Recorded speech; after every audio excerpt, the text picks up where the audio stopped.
Hello and welcome to Custom Gamer. My name is Daz and this is the show where we talk about level design while playing cool maps. Gonna get Defendville finished off this week hopefully. This is part 8 and the map we're looking at today is Outpost 842 by Miigga. Now Miigga of course should trigger a few memories for you Half-Life 2 fans. He's released a slew of really interesting and fun maps with some great puzzles in them, and this is no exception to the rule.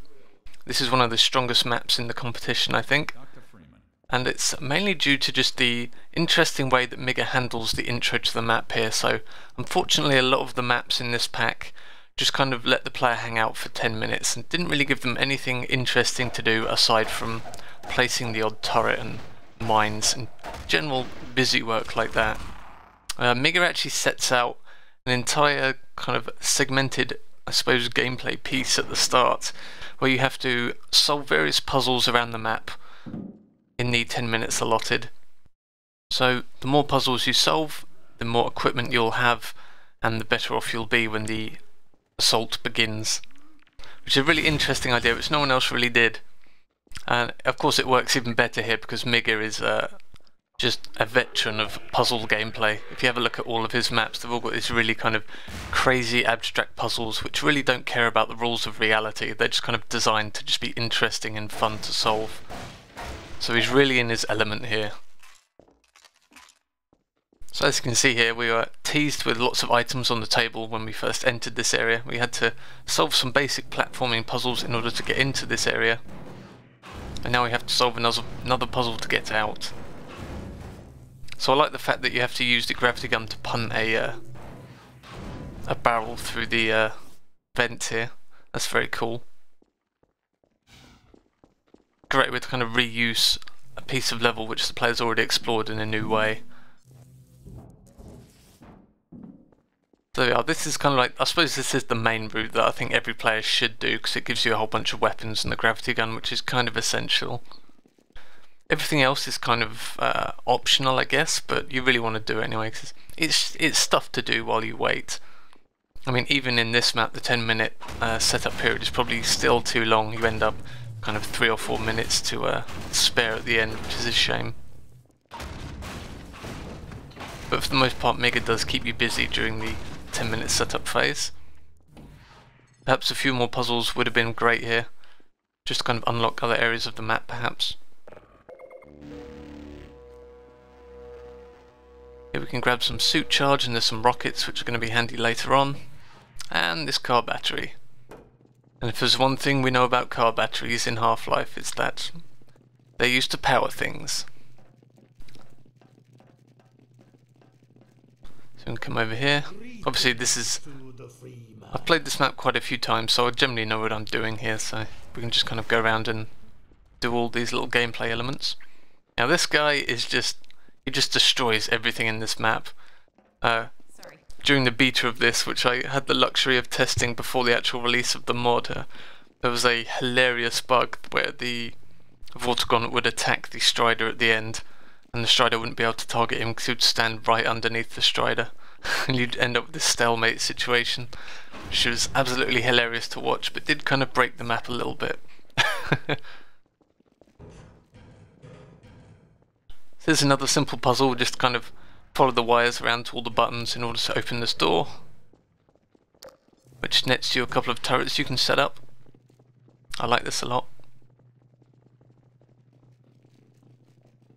Again, this map kind of suffers from the issue that you're never really sure where the Combine are going to come from. There's no real kind of visual language to describe that very well. You just have to kind of guess because there's doors absolutely everywhere.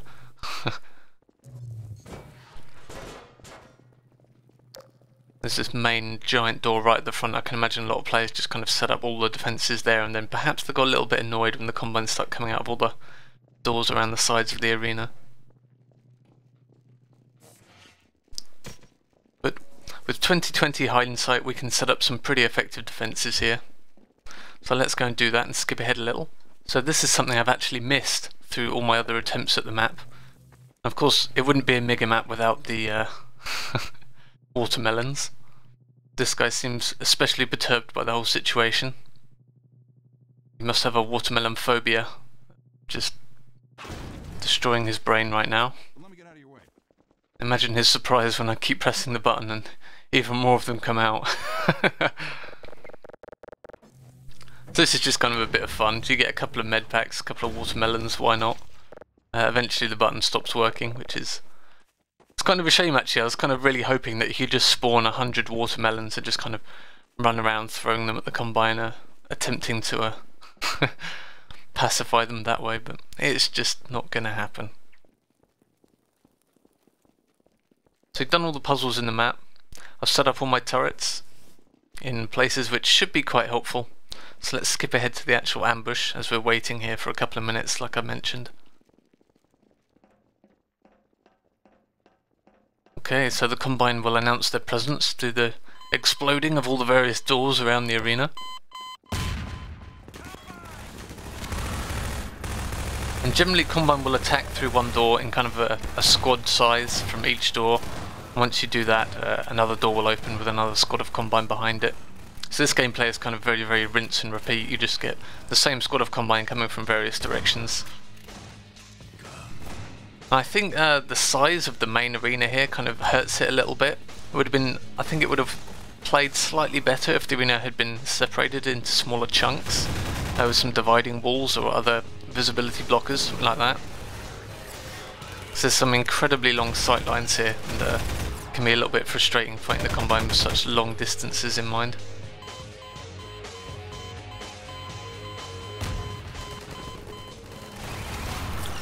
So after dispatching the first few squads, we get another wave from different doors. I managed to dispatch them very handily here because I've set up all the defences in very nice positions.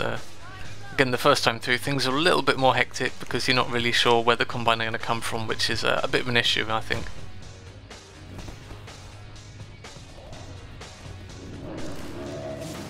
Now, for all the things that I do like about this map, this is yet another map which doesn't really have a defense target. So you're not really feel like you're defending anything. It's another Ambushville 2.0 syndrome, which I like to call it. Where essentially it's still an ambush, but you're just given a few toys to play with beforehand.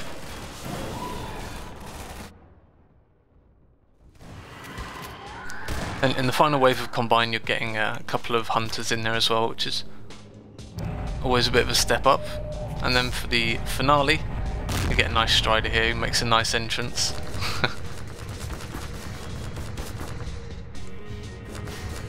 Now I kind of like this strider fight. Again, I think the sightline's maybe a little bit long for it, because you're just kind of relegated to the sides of this arena. You never really feel safe kind of venturing into it.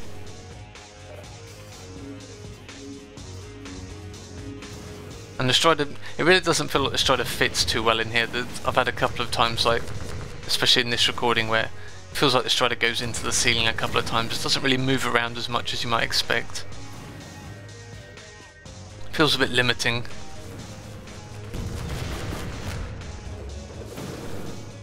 But what I do like is that there's kind of rockets hidden all around the arena. You can explore inside the doorways that the Combine broke through. There's generally ammo packs in there with rockets.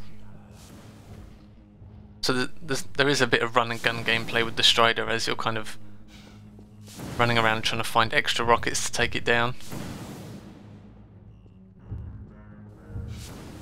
Mr. Vortigaunt is attacking the strider again here.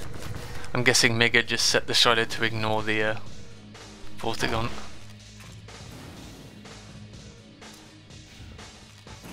Got plenty of rockets here to finish him off, hopefully. Visually the map is really, really nice. I think Outpost 420 outdoes it, but it's still very nice to look at visually. It's got that classic Miigga style. Especially something I always mention about Miigga's maps, but you can really tell from the lighting that it's a Miigga map. There's lots of kind of hot spots of kind of blue and orange in his maps. Reminds me a lot of Quake. I think I said that before in another video, but it's very true. Give the strider the watermelon. Now it may actually be possible if you miss with all your rockets here to get a bit stuck and not be able to take out the strider. I didn't actually test to see if this was the case. I actually finished off here with Combine balls because why not? Haven't done that for a while. And that's the end. So I hope you enjoyed the video, guys. And I'll be back with some more Defendville pretty soon. And there's another Quake release. I'll be doing Skeki's Conference of the Shamblers pretty soon as well, as he's just released an updated version of it with some fixes and gameplay tweaks. So we'll get on that very soon. And I will see you next time.